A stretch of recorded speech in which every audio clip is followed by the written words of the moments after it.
अस्सलाम वालेकुम जी। I hope you are doing good. This is advocate Usman Abid and you are watching the law session. हम कानून शहादत ऑर्डर पढ़ रहे हैं, उसमें अप टिल आर्टिकल 44 हमने कंप्लीट कर लिया है। आज की इस वीडियो में हम आर्टिकल 85 से आर्टिकल 89 तक करेंगे। ये पब्लिक डॉक्यूमेंट से रिलेटेड है। देखें, डॉक्यूमेंट्स दो किस्म के होते हैं, या वो पब्लिक डॉक्यूमेंट होंगे या वो प्राइवेट डॉक्यूमेंट होंगे। अब आर्टिकल 85 इसमें पब्लिक डॉक्यूमेंट्स को डिफ़ाइन नहीं किया गया, लेकिन हमें एक लिस्ट प्रोवाइड कर दी गई है कि कौन कौन से डॉक्यूमेंट्स जो हैं वो पब्लिक डॉक्यूमेंट्स होंगे। So article 85, the following documents are public documents. अब ये नीचे 6 किस्म के बताए गए हैं डॉक्यूमेंट्स जो कि पब्लिक डॉक्यूमेंट्स होंगे। Number 1, documents forming the acts और रिकॉर्ड्स ऑफ एक्ट्स। अब ये एक्ट्स जो कह रहे हैं, ये एक्ट ACT ये स्मॉल लेटर का एक्ट है, यानी कोई जो काम कर रहे हैं या उनका जो रिकॉर्ड रखा जा रहा है। ACT कैपिटल एक्ट वाला एक्ट नहीं, बल्कि स्मॉल ए वाला एक्ट है ये। डॉक्यूमेंट्स फॉर्मिंग द एक्ट्स और records of acts. Number 1, of the sovereign authority. जो भी हमारे मुल्क की सॉवरन अथॉरिटी है, उसके जो भी एक्ट्स हैं, जो भी वो काम कर रहा है या जो रिकॉर्ड किए जा रहे हैं, उनका रिकॉर्ड रखा जा रहा है, वो पब्लिक डॉक्यूमेंट में आते हैं। Number 2, of official bodies and tribunals. Number 2 आ गए जो ऑफिशियल बॉडीज़ हैं हमारे मुल्क की या जो ट्रिब्यूनल्स हैं, उनके जो एक्ट्स होंगे जो कि रिकॉर्ड किए जा रहे हैं, वो रिकॉर्ड भी हमारा पब्लिक डॉक्यूमेंट में आता है। Number 3, of public officers legislative. Public officers legislative के acts, judicial and executive. Judicial and executive के जो एक्ट्स होते हैं, of any part of Pakistan और ऑफ फॉरेन कंट्री। पाकिस्तान की जो पब्लिक ऑफिसर्स हैं, जो लेजिस्लेटिव है, जुडिशल या एग्जेक्टिव जो अथॉरिटीज़ हैं, उनके जो एक्ट्स हैं, या किसी फॉरेन कंट्री के जो एक्ट्स हैं, ये सारे के सारे पब्लिक डॉक्यूमेंट्स में आते हैं अगर इनका रिकॉर्ड उनके एक्ट्स का रखा जा रहा है तो। Number 2, public records kept in Pakistan of private documents. जो प्राइवेट डॉक्यूमेंट्स है, अगर उनका रिकॉर्ड किसी पब्लिक ऑफिस में रखा जा रहा है तो वो पब्लिक डॉक्यूमेंट में होगा, वो पब्लिक डॉक्यूमेंट्स होंगे। फॉर इंस्टेंस बर्थ सर्टिफिकेट हो गया, कोई विल होगी, कोई डेथ सर्टिफिकेट हो गया। किसी का बर्थ सर्टिफिकेट उसका प्राइवेट डॉक्यूमेंट है, बट इसको म्यूनसिपल कॉरपोरेशन में रखा जाता है, वहाँ से हम इसकी एक कॉपी ले सकते हैं। सो ये पब्लिक डॉक्यूमेंट में आता है।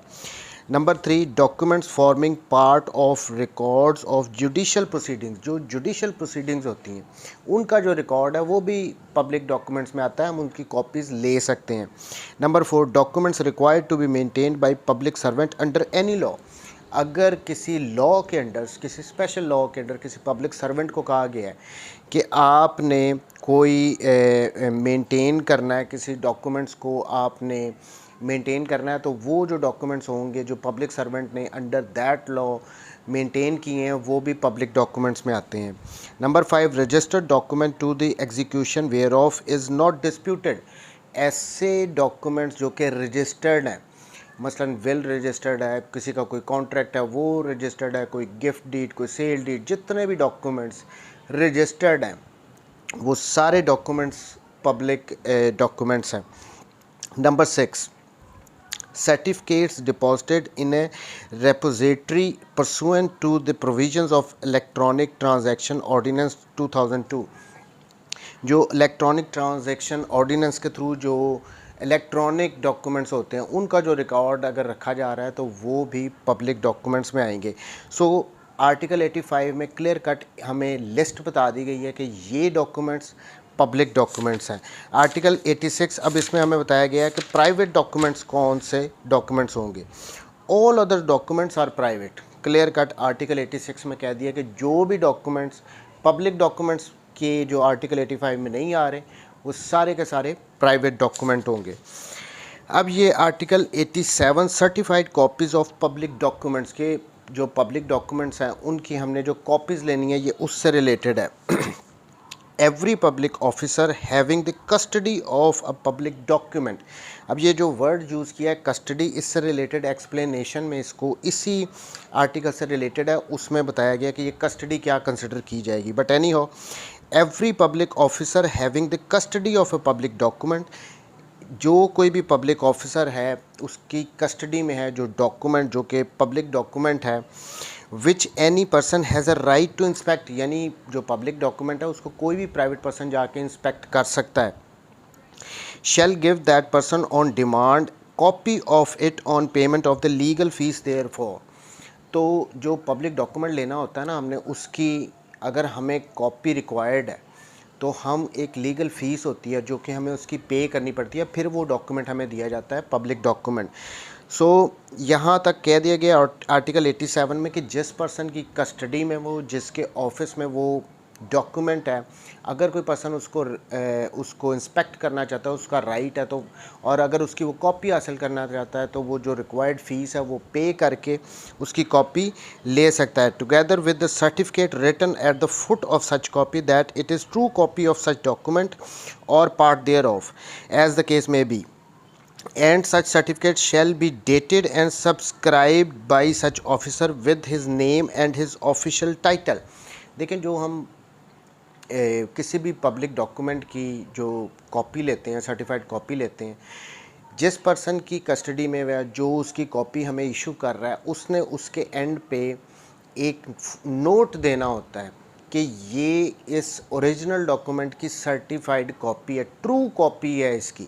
ये फुट उसने लेना होता है, फिर उसने उस पर साइन करने होते हैं, फिर उसने उस पर अपनी सील भी लगानी होती है। तो यहाँ तक ये बता दिया गया है, together with the certificate written at the foot of the that of such copy that it is true copy of such document or part thereof as the case may be, and such certificate shall be dated, उस पर date भी लिखेगा, subscribed by such officer with his name and his official title, वो अपना नाम भी लिखेगा, अपना ऑफिशियल टाइटल भी उस कॉपी पे लिखेगा, उस फुट के साथ लिखेगा उस certificate, and shall be sealed, और उस पर अपनी मोहर भी लगाएगा, whenever such officer is authorised by law to make use of a seal and such copies so certified shall be called certified copies. तो ये सर्टिफाइड कॉपीज़ होंगी। पब्लिक डॉक्यूमेंट की सर्टिफाइड कॉपी के लिए ज़रूरी है कि एंड पे उसका फुट नोट दिया गया उस पर्सन की तरफ से जिसने उसको इशू कर रहा है कि ये ओरिजिनल की ट्रू कॉपी है। उस पर वो डेट भी लिखेगा, उस पर अपना नाम भी लिखेगा, अपना टाइटल भी लिखेगा, उसको साइन भी करेगा, उस पर अपनी सील स्टैंप भी लगाएगा, तो उसको कंसिडर किया जाएगा ये सर्टिफाइड कॉपी है। अदरवाइज़ अगर किसी ने आपको वैसे ही किसी पब्लिक डॉक्यूमेंट की एक फ़ोटो कॉपी निकाल के दे दी तो वो सर्टिफाइड कॉपी नहीं है, आप उसको कहीं पे भी प्रूव नहीं कर सकोगे। सर्टिफाइड कॉपी जो पब्लिक डॉक्यूमेंट की होगी उसकी ये रिक्वायरमेंट पूरी होनी चाहिए। एक्सप्लेनेशन, जो मैंने पहले ही कहा था कि कस्टडी से रिलेटेड एक एक्सप्लेनेशन है। Explanation, any officer who by the ordinary course of official duty is authorised to deliver such copies shall be deem to have the custody of such document within the meaning of this article. यानी ऐसा person जो during the course of his duty, यानी उसकी duty है उस office में, उसने ही वो कॉपीज़ वगैरह इशू करनी है, तो ये समझा जाएगा कि ये डॉक्यूमेंट उस पर्सन की कस्टडी में जो कि अपनी ordinary course of official duty में उसके ऑफिस में वो रखी गई हैं और वो उसकी कॉपीज़ वगैरह इशू करता है। आर्टिकल 88 वो इसी से ही रिलेटेड है, सर्टिफाइड कॉपी से रिलेटेड पब्लिक डॉक्यूमेंट की। Proof of document by production of certified copy, such certified copies जो कि जिन पे ये रिक्वायरमेंट पूरी की गई हैं जो हमने आर्टिकल 87 में पढ़ी हैं। Such certified copies may be produced in proof of contents of public documents और parts of public documents of which they purport to be copies. देखें, अगर ये किसी डॉक्यूमेंट को प्रूव करना है जो कि पब्लिक डॉक्यूमेंट जो कि एक पब्लिक डॉक्यूमेंट है, तो ये जो सर्टिफाइड कॉपीज़ अगर आप प्रोड्यूस कर रहे हो तो ये इनफ है उस पब्लिक डॉक्यूमेंट के या उसके किसी पार्ट के कंटेंट्स को प्रूव करने के लिए। आपने सर्टिफाइड, जब भी कोई हमने फॉर इंस्टेंस बर्थ सर्टिफिकेट पेश करना है तो उसकी अगर हमारे पास सर्टिफाइड कॉपी है, हमने वो कोर्ट में ला के रख देनी है, दैट्स इनफ। ज़रूरी नहीं है कि अब उसके बाद जो जिस बंदे ने वो इशू की है, जिसने वो सर्टिफिकेट लिखा हुआ है, हाँ कोर्ट में हम उसको भी प्रोड्यूस करें, नहीं। जो आपने सर्टिफाइड कॉपी सारी रिक्वायरमेंट्स पूरी करके आर्टिकल 87 की वो आपको दी गई है, वो अगर आपने कोर्ट में पेश कर दी है तो वो उस पब्लिक डॉक्यूमेंट के कंटेंट्स को या उसके किसी पार्ट को, उस पब्लिक डॉक्यूमेंट के किसी पार्ट के कंटेंट्स को प्रूव करने के लिए सफिशेंट है। ये हमें आर्टिकल 88 में बता दिया गया। लास्ट आर्टिकल है इस पार्ट का, article 89, proof of other public documents. अब इसमें भी एक 5 किस्म के डॉक्यूमेंट्स की लिस्ट बता दी गई है कि उनको कैसे प्रूव करना है। The following public documents may be proved as follow. Number 1 जो पहले इसमें बताया गया आर्टिकल 89 में, एक्ट्स, ऑर्डर्स और नोटिफिकेशन। जो एक्ट्स हैं, जो कानून बनाए गए हैं, जो ऑर्डर्स बनाए दिए गए हैं या नोटिफिकेशंस जो दिए गए हैं of the federal government in any of its departments. Federal government के किसी डिपार्टमेंट ने कोई एक्ट्स किए हैं, कोई ऑर्डर्स दिए हैं, कोई नोटिफिकेशन उनकी तरफ से इशू किए गए हैं, और एनी प्रोविंशियल गवर्नमेंट और एनी डिपार्टमेंट या प्रोविंशियल गवर्नमेंट या उनके डिपार्टमेंट की तरफ से ये दिए गए हैं by the records of the department, तो उस डिपार्टमेंट के रिकॉर्ड के through, certified by the head of those departments respectively और by any other document purporting to be printed by order of any such government. या तो उसके record के उस डिपार्टमेंट के जिसके थ्रू वो एक्ट नोटिफिकेशन वगैरह इशू किया गया, उनका जो डिपार्टमेंट का रिकॉर्ड होगा हम उसके थ्रू इसको प्रूव करेंगे। लेकिन ये शर्त यहाँ पे है कि जो उस डिपार्टमेंट के हेड की तरफ से उसको सर्टिफाई किया जाना चाहिए। और या दूसरी बात ये है, किसी ऐसे डॉक्यूमेंट की तरफ से जो कि उस कंसर्न्ड गवर्नमेंट की तरफ से प्रिंट करके दिया गया हो, तो उस प्रिंटेड डॉक्यूमेंट के थ्रू इस पब्लिक डॉक्यूमेंट को हम प्रूव कर सकते हैं। B number 2, the proceedings of the legislature, यानी जो कानून साज हमारी मुकन्ना है, जो कानून बनाती हैं असम्बलियाँ वगैरह, पार्लियामेंट वगैरह, the proceedings of the legislature by the journals of the bodies respectively. देखें जो प्रोसीडिंग्स होती हैं किसी भी असम्बली की, पार्लियामेंट की जो प्रोसीडिंग्स होती हैं, उनका एक रिकॉर्ड रखा जाता है, उनको प्रिंट किया जाता है जर्नल्स के थ्रू। तो यहाँ पे कहा गया है the proceedings of the legislature, जो लेजिस्लेचर्स की प्रोसीडिंग्स होंगी by the journals of those bodies respectively, तो जो जर्नल्स प्रिंट करते हैं उनके थ्रू आप करोगे, और बाई पब्लिश्ड एक्ट्स और एब्स्ट्रैक्ट्स और by copies purporting to be printed by order of the government concerned, या तो फिर उन पब्लिश्ड एक्ट्स के थ्रू या जो उस गवर्नमेंट कंसर्न ने जो प्रिंट किया है उन ऑर्डर्स वगैरह को, उनके थ्रू आप ये लेजिस्लेचर की जो प्रोसीडिंग्स हैं उनको प्रूव कर सकते हो।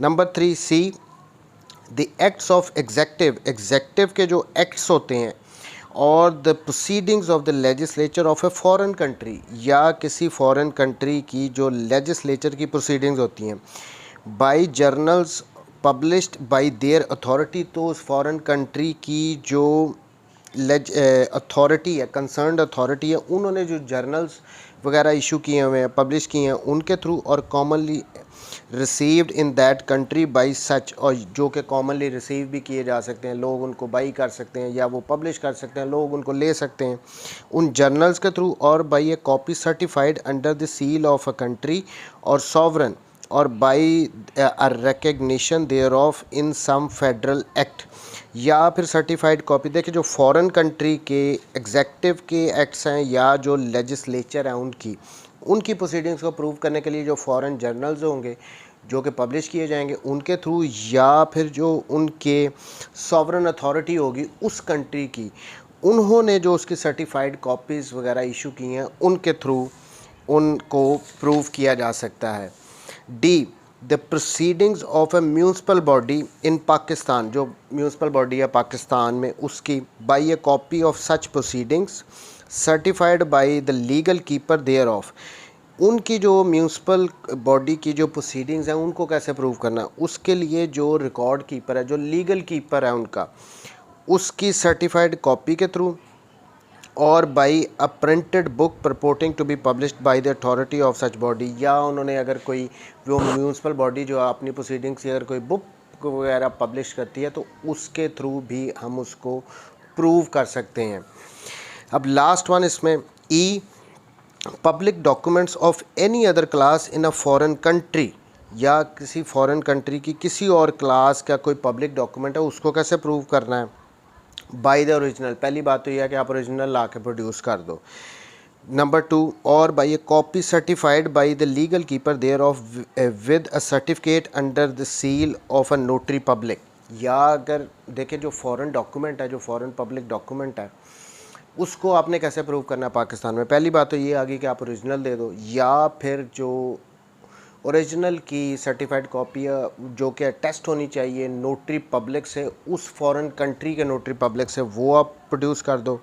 और ऑफ ए पाकिस्तान काउंसल और डिप्लोमेटिक एजेंट, या फिर अपनी पाकिस्तान की एम्बेसी से उस फॉरेन डॉक्यूमेंट को आपने टेस्ट करवाया हो, या डिप्लोमेटिक एजेंट के थ्रू, तो उनके through that the copy is duly certified by the officer having legal custody of the original and upon proof of the character of the document according to the law of the foreign country। Foreign document को ई में बता दिया गया जो foreign public document होगा उसके लिए। जैसे अब मैं एग्जांपल दे देता हूँ कि मेरी बेटी जो है वो उसकी बर्थ जो है वो यूके में हुई थी, तो मेरे पास उसका जो बर्थ सर्टिफिकेट है वो यूके का ओरिजिनल है। अब मैं क्या कर सकता हूँ, अगर मुझे कहीं पे पेश पाकिस्तान की कोर्ट्स में उसको देना हो तो मैं उस ओरिजिनल को दे सकता हूँ, या उसके बर्थ सर्टिफिकेट की सर्टिफाइड कॉपी जो कि नोटरी पब्लिक ने वहाँ के ने टेस्ट की हो वो दे सकता हूँ, या फिर पाकिस्तान की एम्बेसी से या कोई डिप्लोमेटिक एजेंट है उसने उसको टेस्ट किया हो कि ये ओरिजिनल है, तो वो मैं प्रोड्यूस कर सकता हूँ। थैंक यू वेरी मच जी, टेक केयर, अल्लाह हाफ़िज़।